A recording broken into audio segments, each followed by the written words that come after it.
A mulher é sempre uma força muito importante nas lutas do PT. Seja em governos, no parlamento, nos movimentos sociais ou na linha de frente de programas como o Bolsa Família, o Minha Casa Minha Vida, o ProUni. Precisamos que as mulheres participem ainda mais da política. É assim que faremos um Brasil mais justo e acolhedor. Vem com a gente, vamos juntas reconstruir o Brasil.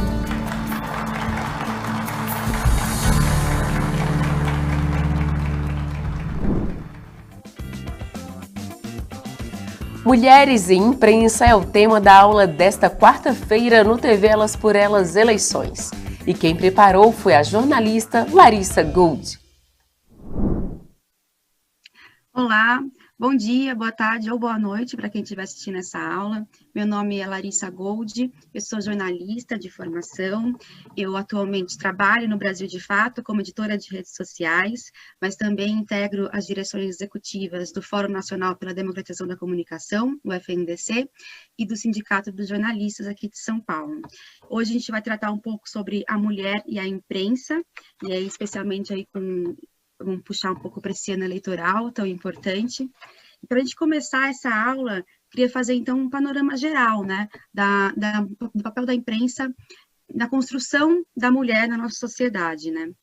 Acho que a primeira coisa que a gente tem que colocar quando a gente vai falar é dividir essa imprensa. Aqui a gente vai estar tratando principalmente dessa imprensa corporativa, né? Essa imprensa de mercado, então, os grandes veículos da Globo e da Record, né? Dos veículos que eles são, esses veículos que a gente trata como aparatos culturais da construção de um pensamento hegemônico, né? Hegemônico e, portanto, machista, porque a nossa sociedade é machista, então esses aparelhos, eles tendem a reproduzir esses padrões da nossa sociedade, infelizmente, né? E quais são esses padrões desse imaginário, né, que a grande mídia corrobora para construir? É a da mulher, que é uma mulher feminina, uma mulher, né, bem cuidada, guerreira, multitarefas, que é uma coisa que a gente tenta, dentro do movimento feminista, sempre contestar, né?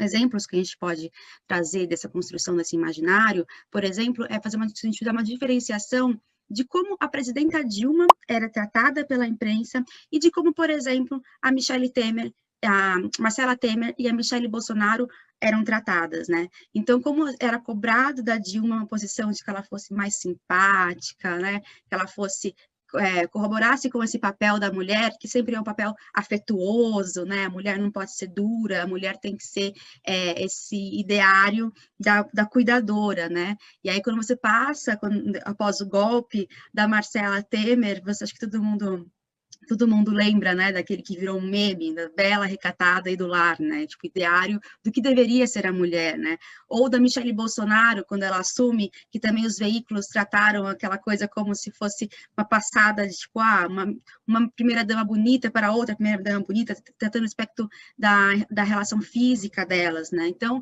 a imprensa, ela faz isso ainda que tenha melhorado, a gente tem que vamos ser justos e honestos aqui, melhorou muito, mas a imprensa ainda faz isso, né? Outros exemplos que a gente pode trazer de como a imprensa, ela trata e corrobora para essa situação de hegemonia machista seria a questão de como elas tratam os feminicídios, por exemplo, né? Agora que começou a falar feminicídio muito recentemente, mas até 2 anos atrás, se vocês buscassem simplesmente ali no Google mulher morre ou alguma coisa do tipo, era morte por ciúmes, umas coisas, crime passional, uma romantização desse crime do feminicídio, né, do crime por gênero.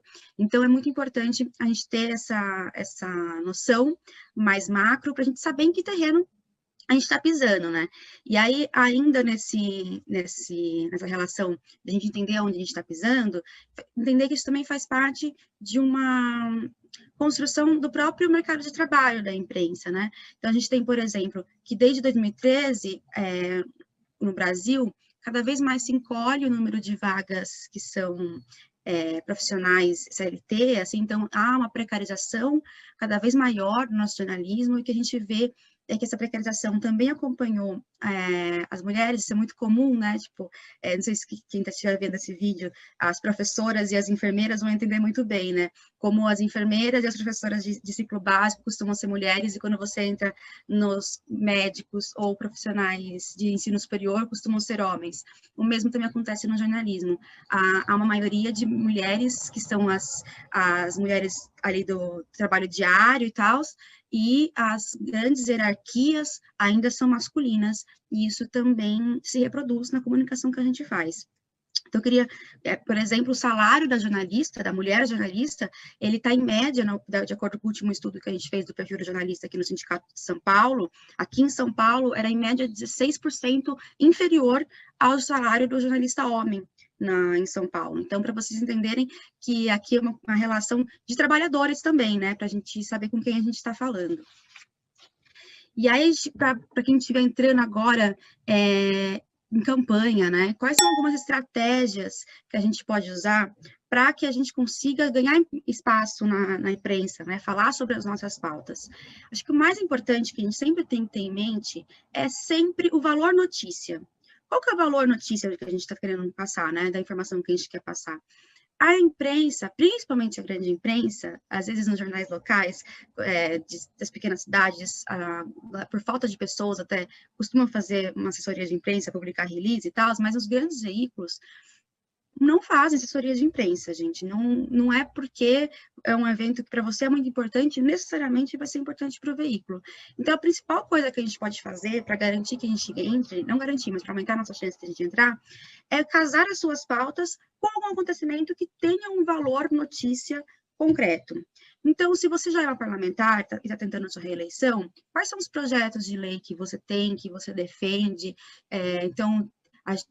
Ou se você já não é parlamentar ainda, mas você tem um trabalho, você é uma liderança local, já tem um trabalho consolidado em alguma área, por que você é referência naquilo? E como que você pode casar essas pautas? Vamos pegar aqui um exemplo simples. Eu estou aqui em São Paulo, essa semana vai estar chegando uma frente fria muito grave aqui em São Paulo, e isso é uma notícia. As pessoas, se você entrar hoje nos trends, a frente fria daqui da região de São Paulo é um dos assuntos mais procurados. Então, a frente fria tem valor notícia. Como que eu vou colocar a minha pauta dentro deste valor notícia? Então, se de repente eu sou uma líder comunitária e eu vou distribuir agasalhos nos dias das noites mais frias, eu posso pautar isso. Líderes comunitários arrecada roupas e distribui roupas na noite mais fria do ano na capital. Isso é uma boa notícia. Aí você consegue se inserir, divulgar o trabalho da sua organização e ser usada como fonte. A melhor forma de você sair na imprensa, né, a forma mais fácil, o caminho mais fácil, é você ser fonte. Então, seja referência dos assuntos. Se você já é parlamentar, por exemplo, vamos pensar um outro exemplo aqui. Então, aumenta o número de violência doméstica durante a pandemia. Isso é valor notícia. Isso tem estudos, as pessoas vão noticiar isso. Como que eu vou ser a fonte desse valor notícia? Então, se eu sou uma parlamentar, eu tenho algum projeto de lei sobre isso, porque aí pode ser um valor notícia, então eu posso colocar parlamentar fulana de tal, tem projeto que pode barrar, diminuir a violência e vai ser votado, e aí você é a fonte. Ou, se você faz parte de uma organização, ONG, presta apoio, né, cuidados a vítimas de violência doméstica, e você será a fonte nesse caso. Então, essa questão de você conseguir colocar o valor notícia junto com de incluir de fonte nesse valor notícia é um caminho muito importante. Como que a gente faz isso? Sempre estar atento a esses assuntos do momento e como você pode se inserir neles. E se você for uma referência sobre o assunto, é ainda mais fácil. Outra coisa que é muito importante, gente, é criar uma boa relação com os jornalistas e as jornalistas. O jornalista escolhe quem vai ser a fonte dele, no fim das contas, né? É ele que vai escolher isso. Então, é muito importante que a gente tenha boa relação. Então, quando você vai dar uma entrevista, pega o contato do jornalista, sempre que você tiver uma pauta boa, manda para ele ou para ela, entendeu? Olha, tem isso aqui. Vai criando uma relação com a jornalista e jornalistas, faz muita diferença você ter uma boa relação, criar um círculo de veículos que você tem essa relação, ajuda na hora de vocês conseguirem divulgar uma pauta, né? E aí também informar, né? Às vezes a gente faz as coisas e fala, não cobre, né? Ninguém nunca cobre as coisas, mas a gente também não informa. Então, fazer aviso de pauta, enviar para os veículos aviso de pauta, com mais informação, como eu disse anteriormente, né? A gente vive um cenário no jornalismo de precarização intensa do jornalismo. Então, mesmo nas grandes redações, os jornalistas não têm tanto tempo para apurar, para sair na rua. Então, quanto mais fácil tiver uma pauta, para eles é melhor. Então, se você faz um aviso de pauta, por exemplo, sobre essa questão da violência contra a mulher, e você já traz lá dados, estudos, quanto mais informação você trazer para facilitar o trabalho do jornalista, a chance dessa pauta sair é maior também. Então, eu acho que fazer um bom aviso de pauta, um aviso de pauta com bastante corpo, bastante informação, colocar lá os contatos certos, certinho, todas as referências, isso também ajuda bastante na hora de você conseguir sair nessas mídias mais corporativas, né? Aí, uma outra coisa que é muito importante a gente tratar, né, já que a gente está falando de jornalistas e da boa relação que a gente tem com os jornalistas, é também uma atenção na hora que a gente tem, na hora de se relacionar com esses jornalistas, né? Então, lembrar que por mais que você tenha uma boa relação com o jornalista não é seu amigo. Então, vocês têm que ter muita clareza a isso. Pode até ser seu amigo, mas tenha cuidado com o que você fala perto deles, qual a informação que você dá para eles, porque, sim, essa informação pode ser usada, né? De repente, você vê lá vazado uma coisa que era para ser um off, né? Off a gente chama quando a gente fala alguma coisa que não deveria ser publicada. Então, na dúvida, gente, tome muito cuidado com o que você fala com jornalistas. Outra coisa muito importante, né, quando vocês forem dar entrevista, é ser sintético e coeso, principalmente quando vocês forem dar entrevistas em vídeo. Na televisão, vocês podem perceber, o tempo é muito mais curto, costuma entrar apenas alguns segundos. Então, se você fica lá falando muito, rodeando muito o assunto e tal, a chance de que eles cortem façam um corte, a edição do que você quer falar realmente, é menor, porque eles podem pegar qualquer coisa. Então, tente se preparar para falar, ser coeso, sintético e falar o que você quer falar de forma direta. Evite dar margens para editar e mudar o contexto da sua fala, sabe? Então, ser sintético e coeso ajuda o jornalista, porque dá menos trabalho para edição, garante que você comunique o que você quer comunicar e não o que a edição quer construir daquela pauta. Então, isso é uma coisa muito importante. E aí, isso, gente, vem com treino. Se vocês conseguirem, chama media training isso. Se vocês conseguirem pagar o media training, é muito bom, é um investimento. Mas se vocês não conseguirem, gente, treina em casa. Criem perguntinhas que vocês acham que podem fazer, assim, e grave você mesmo e vá respondendo essas perguntas, insistentemente. E enquanto você responde essas perguntas gravando, se observa. Você estava falando com muito vício de linguagem? Vício de linguagem é aqueles né, sabe? Né, não é legal. Então, tem muito vício de linguagem, tem que trabalhar isso. Responde de novo. Enrolei muito. Era para responder X, eu falei B, D, W, até chegar no X. Então, revê, treina, né? Faz de novo. Faz isso você mesmo. Pede ajuda, às vezes, para sua filha, para alguém, para a pessoa fazer a pergunta para você, mas você consegue treinar isso em casa também. Treine insistentemente, gente. Isso vem da prática, né? Você conseguir falar bem, vem da prática. A outra coisa que vocês têm que ter muito claro, se preparem. Veja qual que é o assunto que vocês vão falar para uma determinada entrevista ou pauta que vocês forem falar.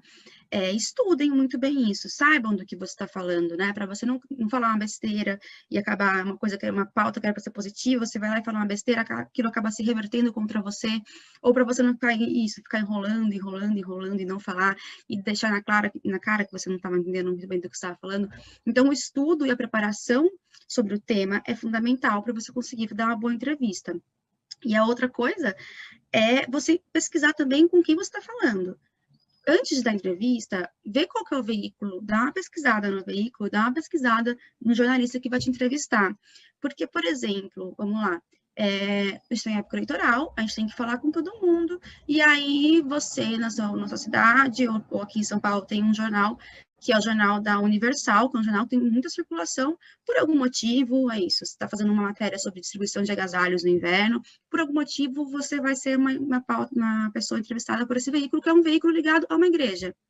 Gente, você não vai falar de aborto num veículo ligado à igreja, entendeu? O público é outro. Então, você tem que saber com quem o veículo que você está falando, tem que saber o jornalista que você está falando. Se prepare antes. Então, quando você confirmar uma entrevista, ai, fulano, quem vai me entrevistar? Qual que é o veículo e tal? Pesquisa. Vai lá no Google, hoje em dia todo mundo está no Facebook, dá uma pesquisada e entende com quem você está falando, para evitar também cascas de banana, né? Aqueles temas que você pode acabar, em vez de se ajudar, se prejudicando. Outra coisa que é muito importante nessa relação com os veículos é cumprir os combinados, gente. Ah, combinou tal hora com o jornalista, furou, chegou muito atrasado, ele falou que queria conversar sobre, combinou com você de conversar sobre X. Aí você chega lá, porque você é muito espertão e vai falar sobre Y, porque é o tema que você quer falar. Todas essas coisas que a gente pode fazer vão ser muito ruins para aquela coisa que a gente falou anteriormente, que é criar uma boa relação com o jornalista. Ele não vai mais te chamar para entrevista nunca mais, se você fizer alguma dessas coisas. Então, tenha muito cuidado nisso. Cumprir os acordos é sempre muito importante. Ó, lembrando que nem sempre o jornalista vai cumprir os acordos com você, né? A recíproca, às vezes, não é verdadeira. Mas, da nossa parte, a gente tem que fazer o possível para conseguir cumprir isso, né? Até porque, gente, uma outra coisa que é muito importante é a gente conseguir separar um profissional, né, o repórter, o jornalista, do veículo de comunicação em que ele trabalha. A gente aqui em São Paulo, pelo Sindicato de Jornalistas, lançou semana passada, e estamos coletando a assinatura dos candidatos, para um pacto contra a violência ao jornalista, porque a gente sabe que nesses períodos as pessoas tendem a confundir o veículo, a linha editorial dos veículos, com o trabalhador jornalista, né? E isso é uma coisa que não pode acontecer. A gente costuma dar um exemplo no jornalismo, entre os nossos comunicadores, que é, mano, a Volkswagen financiou a ditadura. Nem por isso as pessoas saíam batendo em metalúrgicos na rua, entendeu? Não que todo jornalista seja santo, a gente sabe que tem alguns jornalistas que realmente, né, não vou citar violência aqui, mas não são companheiros. Mas a grande maioria são trabalhadores, a grande maioria são trabalhadores precarizados, trabalhadores que estão esgotados. Então, ter um pouco de gentileza no trato com esses trabalhadores é muito importante e saber diferenciar isso. Normalmente não é um repórter ou que te entrevistou que decide derrubar uma pauta. Ah, eu dei entrevista com o fulano de tal não deu uma entrevista. Não é do repórter essa decisão, é do veículo. E o veículo é uma empresa, uma grande empresa capitalista. Então, a gente conseguir diferenciar o que é a empresa, né, a linha editorial de um grande veículo, do trabalhador que está nele é muito importante, né, para a gente encarar o trabalhador jornalista mais como um companheiro nosso do que nosso inimigo. E aí, por fim, gente, queria dar aqui umas dicas. A gente sabe que esse ano a gente vai enfrentar uma batalha da comunicação muito forte e que, assim como nas últimas eleições, as fake news, né, as mentiras, as notícias falsas, elas vão estar aí. E aí, como é que a gente trabalha isso no âmbito da imprensa, né? Então, se a imprensa, um veículo, vai lá e publica uma notícia mentirosa a meu respeito, ou se, sei lá, um candidato começa a soltar uma mentira a meu respeito. Como que a gente faz isso virar, às vezes, até a nosso favor? Porque a gente tem que ter esse pensamento, como a gente pega uma coisa negativa no período eleitoral, né, que é a gestão de crise, que a gente chama, e transforma isso numa coisa positiva, como que eu capitalizo isso em meu favor. Então, vamos lá, dar um exemplo assim. Soltou um veículo do bairro, a gente sabe que no interior tem muito isso, aqueles jornaizinhos assim do bairro, soltou uma mentira a meu respeito. Gente, melhor ferramenta contra a mentira, sempre para começar é a verdade. Então, reúna todas as provas que você tem, tudo que prova que aquilo é uma mentira. Se posicione. Como você vai fazer isso? Você vai se posicionar, primeiro fazendo um aviso de pauta, mandando para todos os veículos, massificamente, assim, para todos os veículos, denunciando que aquilo é uma mentira, com as provas de que aquilo é uma mentira. Aquela relação que você tem com os jornalistas parceiros, você vai falar diretamente com eles, explicando aquilo, pedindo lugar, uma palavra, pedindo para que escutem a sua versão, porque aquilo é uma mentira, e aí você vai trabalhar isso na imprensa. Você vai se posicionar também nas redes sociais, então vai gravar um belo vídeo, porque você já fez media training, então tá falando super bem. Então vai gravar um ótimo vídeo, vai publicar nas suas redes, e aí você vai usar os seus apoiadores, a sua rede de apoiadores, para que aquilo chegue no maior número de pessoas possível, né? Então, seja distribuído em todas as listas de WhatsApp, seja distribuído em todo mundo compartilha em suas redes sociais, e tal. fazer disso uma notícia, entendeu? Então, uma outra coisa que é muito importante fazer, e que a maioria das vezes a gente não faz, é procurar auxílio jurídico. E fazer mesmo, olha, se fulano de tal inventou uma mentira, ou se tal veículo publicou uma mentira, processar por calúnia, danos morais e tal, e fazer disso uma notícia. Então, Larissa processa XYZ por fake news, por notícia falsa, disseminação de notícia falsa. Como que eu pego isso e transformo em uma notícia a meu favor? Então, você processar e fazer disso uma coisa jurídica pode gerar uma notícia, uma outra notícia em relação àquilo. Outra coisa que é muito importante, gente, é ter a certeza de que você está falando com quem você tem que falar. Porque às vezes a gente tem uma coisa, a gente faz um vídeo, aí ele é viral. Viral, assim, chegou em 100 mil pessoas aquele vídeo. 100 mil pessoas, eu sou de Itatiba, né? Moro em São Paulo, mas sou do interior de São Paulo. Então, vamos fazer de conta que eu estou saindo candidata em Itatiba. Eu faço um vídeo de 100 mil pessoas, aí eu vou pegar lá o meu mapeamento, 100 mil pessoas, sendo que 50 mil foi aqui em São Paulo, entendeu? Pessoas que viralizaram aqui. Não chegou em quem eu queria que chegasse. Então, viralizar não é necessariamente que eu estou falando com quem eu quero falar. Então, para além de ter esse papel de massificar que é importante, eu tenho que ter certeza que as pessoas que foram impactadas pelaquela notícia falsa, e o meu público-alvo seja de fato alcançado. Então, se, por exemplo, vou pegar aqui, vou sair de candidata deputada na região ali de Itatiba, a minha macro é a Macro Mantiqueira, lá em Itatiba. E aí, solto uma mentira específica sobre a minha atuação em Itatiba/Bragança. Eu tenho que garantir que as pessoas de Itatiba/Bragança vejam que isso é mentira, né? Porque não interessa tanto as pessoas de outro local.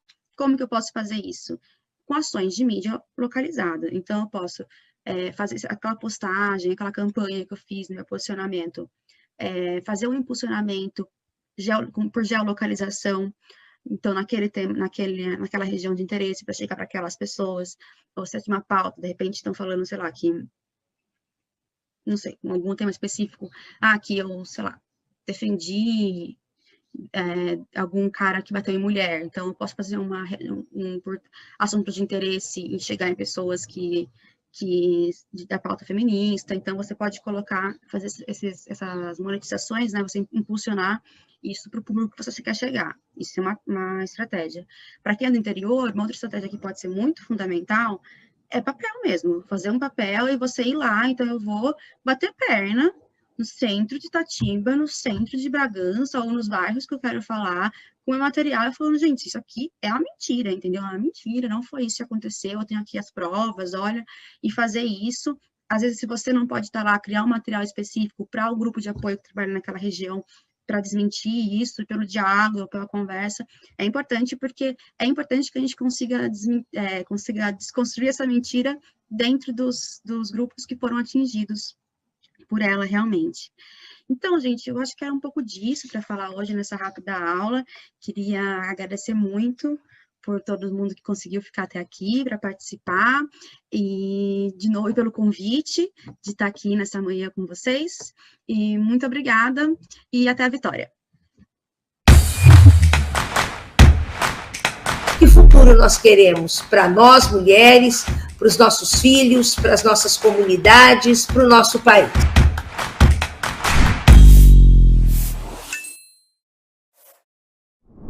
Eu sou a Laice Orieri, sou ex-secretária de Mulheres do PT Nacional, sou formada em Ciências Sociais, professora de profissão do ensino fundamental. Hoje nós vamos falar sobre ocupar a política para transformar a vida das mulheres, a importância da luta coletiva. É um tema que nós, mulheres, temos muito o que aprender e o que para fazer.